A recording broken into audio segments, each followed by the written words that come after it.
যে খবরের দিকে চোখ রাখবো,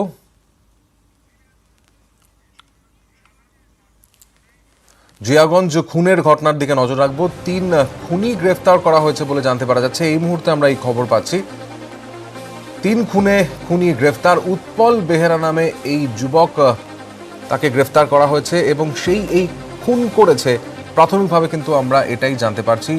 সাগর দিঘির শাহাপুরে উৎপলের বাড়ি। জিয়াগঞ্জে 3 খুনিকে গ্রেফতার করা হলো। আটক করা হয়েছিল, জিজ্ঞাসাবাদ চলছিল, তদন্ত চলছিল। এবার গ্রেফতার করা হলো এক ব্যক্তিকে। উৎপল বেহারা নামে এই যুবককে গ্রেফতার করা হয়েছে এবং এই উৎপল বেহারাই খুন করেছে এমনটাই কিন্তু মনে করা হচ্ছে।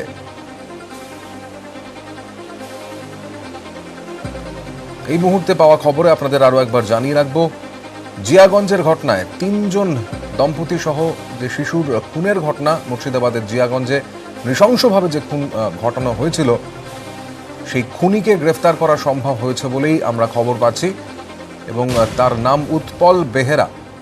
প্রণব বন্দ্যোপাধ্যায় আমাদের প্রতিনিধি এই মুহূর্তে রয়েছেন ফোনে। প্রণব, কি জানতে পারা যাচ্ছে? উৎপল বেহেরা এই কি খুন করেছিল, কেন খুন করেছিল, পুলিশ কি জানাচ্ছে এখনো পর্যন্ত? দেখো, দফায় দফায় জেরা করার পর কিন্তু উৎপল বেহেরা নামে ওই যুবক কিন্তু স্বীকার করে নেয় রাত্রিবেলাতে বলে কিন্তু আমরা বিশেষ সূত্রে জানতে পারছি, এবং খুনের কথা সে স্বীকার করে এবং টাকা পয়সা লেনদেনের জেরেই তার যে খুন হয়েছে সে বিষয়ে কিন্তু পুলিশ পরিষ্কার। যদিও সে জেরার মুখে স্বীকার করেছে যে তাকে গালাগালি করেছিল এবং সে এই যে আর্থিক বেআইনি আর্থিলগ্নি সংস্থার যে কাজ করত মৃত বন্ধু প্রকাশ পাল, তার জেরেই মানে সে নাকি পলিসি করেছিল এবং সেই পলিসির ভিত্তিতেই তাকে তার সঙ্গে তার যোগাযোগ এবং এই যে সাগরদিঘির যে বারালা গ্রামে বাড়ি ছিল বন্ধু প্রকাশ পালের, সেই তারই পাশেই আর কি শাহপুরে কিন্তু বাড়ি হচ্ছে এই উৎপল বেহারা, এবং তার সঙ্গে সেই গন্ডগোলের জেরেই সে এই নৃশংসভাবে খুন করেছে বলে কিন্তু জেরাই কিন্তু সে স্বীকার করেছে। এবং পুলিশ আপাতত কিন্তু স্বস্তি। 10 দিন যে সকালবেলাতে যে একই পরিবারের 3 জনকে খুন করে এবং সেই ঘটনা পরিপ্রেক্ষিতে তোমার রাজ্য জুড়ে তোলপাড় হয়ে যায়, তারই পরিপ্রেক্ষিতে কিন্তু গতকাল রাত্রিবেলায় গভীর রাতে তাকে জেরা করার পরে কিন্তু সে স্বীকার করে নাই সেই এই পরিবারের 3 জনকে নিষ্ঠুরভাবে খুন করেছে। যদিও আজ সকালবেলাতে তোমার জেলার পুলিশ সুপার তিনি প্রেস মিট করে জানাবেন বলে আমরা জানতে পেরেছি। সৌমাদিত্য, প্রণব, জানতে চাইবো, এর আগে আমরা সৌরভ বণিক তাকেই কিন্তু সন্দেহ করা হচ্ছিল এবং আরো কয়েকজনের নাম উঠে আসছিল, জিজ্ঞাসাবাদ করা হচ্ছিল। এই উৎপল বেহারাকে ঠিক কিভাবে সন্ধান পায় পুলিশ এবং এই জিজ্ঞাসাবাদ পর্বই বা কিভাবে চলে একটু জানতে চাইবো। দেখো, এই খুনের ঘটনার পর কিন্তু একাধিক যে গত 1 মাস ধরে বন্ধু প্রকাশের যে মোবাইল কল লিস্টে যে সমস্ত নাম্বার পেয়েছিল তাদেরকে কিন্তু প্রত্যেককে জেরা করে, এবং শুধু তাই নয়, বন্ধু বিকাশ পালের যে স্ত্রী বিউটি পাল, তার মোবাইলেও যে সমস্ত নাম পাওয়া গেছে তাদেরকেও কিন্তু একাধিক জায়গাতে কিন্তু জিজ্ঞাসাবাদ করে প্রথমে পুলিশ, এবং তারপর সিআইডি তদন্তভার নেওয়ার পরও কিন্তু সেই জিজ্ঞাসাবাদের কিন্তু র্যান্ডাম যে জিজ্ঞাসাবাদ, সেই জিজ্ঞাসাবাদ কিন্তু চালিয়ে যাচ্ছিল পুলিশ এবং সিআইডির যারা আধিকারিক রয়েছেন তারা কিন্তু। এবং এই উৎপল বেহেরাকেও কিন্তু খুনের পর কিন্তু একাধিকবার জিজ্ঞাসা করে, এবং তার উৎপল বেহেরা, স্বপন বেহেরা থেকে আরম্ভ করে ওই গ্রামের যে সমস্ত ব্যক্তি যারা বন্ধু বিকাশ পালের সঙ্গে যুক্ত ছিল, তাদের সঙ্গে সম্পর্ক ছিল, তাদেরকে কিন্তু একাধিকবার ইয়ে করে।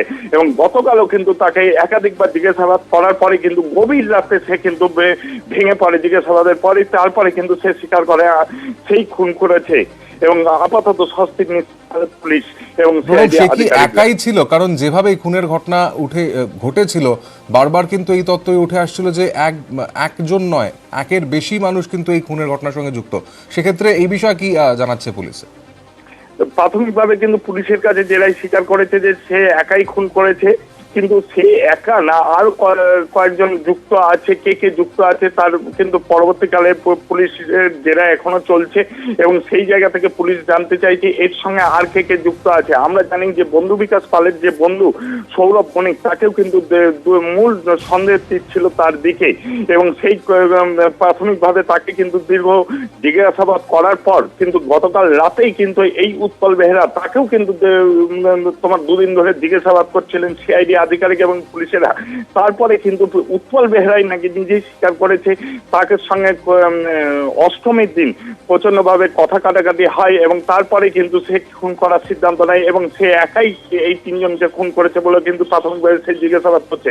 যদিও পুলিশের আধিকারিক যারা তদন্তকারী অফিসার আছেন তারা এখনো বিশ্বাস করতে চাইছেন না তিনজনের পক্ষে কি করে সম্ভব হলো এবং একজন একদম খুনের যে মোটিভ তাতে তিনজনকে যেভাবে খুন করা হয়েছে তাতে একদম পেশাদারি খুনির মতো কাজ করেছে, খুন করেছে, সেটাই বা কি করে সম্ভব। এবং এই উৎপল বেহরার নামে কিন্তু অন্যান্য থানায় কোনো রকম অভিযোগ নেই, সবচেয়ে বড় ব্যাপার। এবং এই তিনটে পরপর খুন সে কি করে সম্ভব হলো, সমস্ত দিক কিন্তু খতিয়ে দেখছে তদন্তকারী অফিসারেরা। প্রণব, শুধুমাত্র টাকা নিয়ে গন্ডগোল, তার জন্য এরকম নৃশংসভাবে খুন, এই বিষয়টা পুলিশকে ভাবাচ্ছে না? কারণ এবং সেই টাকাটার পরিমাণই বা কতটা ছিল সেই বিষয়টাই বা কিছু কি জানতে পারছো? দেখো, পুলিশ যেটা গতকাল পুলিশ যে জায়গাটায় তদন্তে উঠে আসে যে বিভিন্ন বেআইনি অর্থলগ্নি সংস্থা কিন্তু এই রাজ্যে বন্ধ হয়ে গেলেও কিন্তু বন্ধু বিকাশ পাল কিন্তু বিভিন্ন অর্থলগ্নি সংস্থার হয়ে পলিসি করতেন এবং সেই ব্যবসা কিন্তু চালিয়ে গিয়েছিলেন। এবং সেই কারণে এই সমস্ত উৎপল বেহেরাদের যে শাহপুরে বেশ কিছু পরিবার রয়েছে তারা কিন্তু খুব একটা পরিবারগুলো খুব আর্থিকভাবে কিন্তু খুব একটা নয়, নিম্ন মধ্যবিত্ত পরিবারে।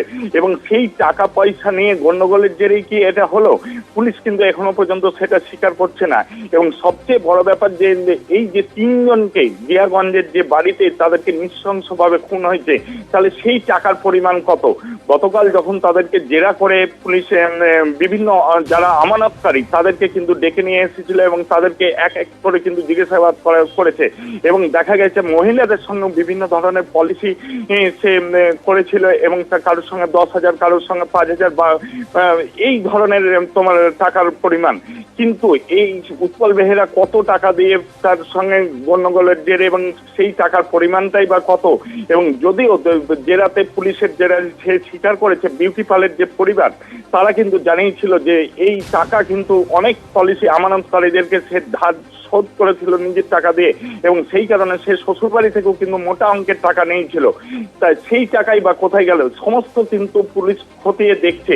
কেবলমাত্র তোমার কিছুটা সময় আগেই কিন্তু সেই উৎপল বেহেরা তার খুনের ঘটনার কথা স্বীকার করেছে এবং সেই ঘটনার কথা স্বীকার করার পরেই কিন্তু তাকে আবার নতুন করে জিজ্ঞাসাবাদ করবে বলে কিন্তু আমরা জানতে পেরেছি।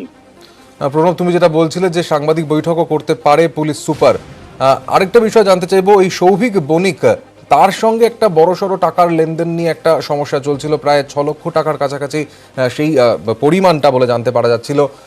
সেই ক্ষেত্রে তাকে কি জিজ্ঞাসাবাদ পর্ব যেরকম ভাবে চালানো হচ্ছিল বা তাকে কি একেবারেই এই মুহূর্তে এই বিষয়টা উৎপল বেহেরা খুনের কথা স্বীকার করার পর সন্দেহের আওতার বাইরে নিয়ে যাওয়া হচ্ছে? কি জানতে পারছো এই বিষয়ে? দেখো, কাউকে সন্দেহের বাইরে নাই, মূলত সন্দেহের তীর ছিল কিন্তু এই সৌভিক বণিকের দিকে এবং সৌভিক বণিক কিন্তু একাধিক জায়গাতে এইভাবে প্রতারণা করেছে। এবং শুধু তাই নয়, যে বন্ধু বিকাশ পাল এবং তার তোমার স্ত্রী বিউটি পার্লারের প্রচুর সোনাদানাও ছিল বলে কিন্তু পরিবারের দাবি। সেই সমস্ত সোনাদানা বয় কি হলো এবং কে নিল? এই উৎপল বেহেরা স্বীকার করার পর সেই সোনাদানা কি সে নিয়েছে না বন্ধু এই সৌভিক বণিক সেই বা নিয়েছে? সঙ্গে সঙ্গে টাকা, যে পরিমাণ টাকা, শুধু 6 লক্ষ টাকা নয়, তাদের পরিবারের দাবি আরো অনেক টাকায় এই সৌরভ বণিক কিন্তু তার হাতিয়েছে এই বন্ধু বিকাশ পালের কাছ থেকে। সেই সমস্ত কিছুই কিন্তু তদন্ত করে দেখছেন। এবং শুধু তাই নয়, এই টাকার যে পরিমাণ টাকা তার সঙ্গে প্রতারণা করেছে তার কিন্তু বেশ কিছুটা অংশ কিন্তু স্বীকার করেছে সৌরভ বণিক। তার ফলে কিন্তু তাকেও কিন্তু এখনো পর্যন্ত থানা থেকে ছেড়ে দেওয়া হয়নি, তাকে কিন্তু জিজ্ঞাসাবাদ চলবে এবং তার বিরুদ্ধে ব্যবস্থা নেওয়া হবে বলে কিন্তু আমরা জানতে পারছি। এবং নতুন করে যে উৎপল তোমার বেহেরা ধরা পড়াই স্বীকার করে নেয়, এখন কিভাবে তদন্ত চালাবেন তদন্তকারী অফিসারেরা সেটা কিন্তু জানতে পারা যাবে। একদমই, তুমি নজর রাখতে থাকো। প্রণব বন্দ্যোপাধ্যায় মুর্শিদাবাদের প্রতিনিধি আমাদের জানাচ্ছিলেন জিয়াগঞ্জের যে ঘটনা রাজ্যে তোলপাড় ফেলে দিয়েছিল, যে খুনের 3 জনের রক্তাক্ত দেহ উদ্ধার হয়েছিল এবং তাদের নৃশংসভাবে খুন করা হয়েছিল একই পরিবারের স্বামী স্ত্রী এবং তাদের 8 বছরের শিশুকে। সেই ঘটনায় উৎপল বেহেরা নামে এক ব্যক্তিকে পুলিশ গ্রেফতার করলো এবং তাকে গতকালই ধরা হয়েছিল, জিজ্ঞাসাবাদ করা হয় এবং এই উৎপল বেহেরা তিনি খুনের কথা স্বীকার করেছেন এমনটাই কিন্তু জানানো হচ্ছে।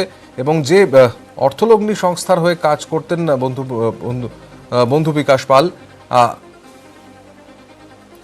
বন্ধু প্রকাশ পাল, সেই অর্থলগ্নি সংস্থার থেকে কিন্তু টাকা নিয়েছিল এই উৎপল বেহরা এবং সেই টাকা লাগানো হয়েছিল এবং তার জেরেই কিন্তু গন্ডগোল চলছিল এবং সেই গন্ডগোলের জেরেই এই খুনের ঘটনা ঘটিয়েছে সে, এমনটাই কিন্তু সে পুলিশের কাছে জেরায় স্বীকার করে।